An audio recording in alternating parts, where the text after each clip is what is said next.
So having met his first trial, the fool has encountered love. The next thing he encounters is war. This is where these two decks really start to differ in the way in the message they carry. I think this particular card. So the card on the left, I've always read that as the Charioteer. It's a card of success. It's a card of victory. This guy's well armored. He looks successful.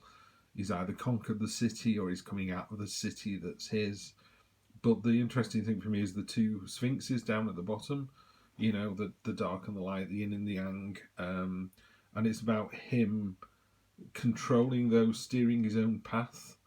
And I've always found that the interesting thing about this particular card is those sphinxes are not aligned at the moment. If you said giddy up, they kind of, one would go left and one would go right.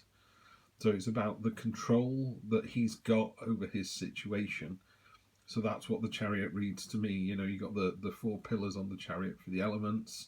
You got the canopy of stars. You've got the Chariot representing the earth, as above, so below.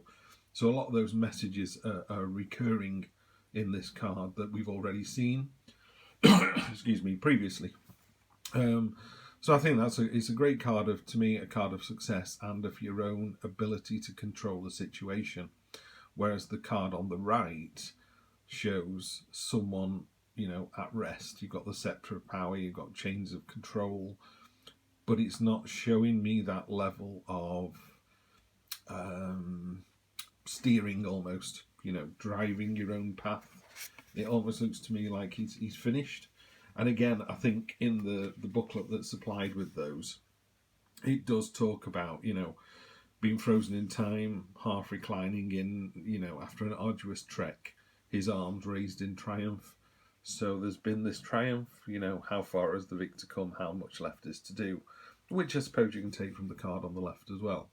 So it's tricky, this one. I find it very hard to read in the TrueBlack deck because it doesn't have that the sort of two directions you could go in that you need control. I'm also interested, quite intrigued by the way he's got the banner over his eyes with those doves. Does he know where he's going?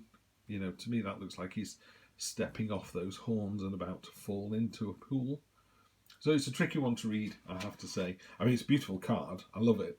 But whenever I read it, I just always, my head just goes back and refills it with the imagery from the Chariot.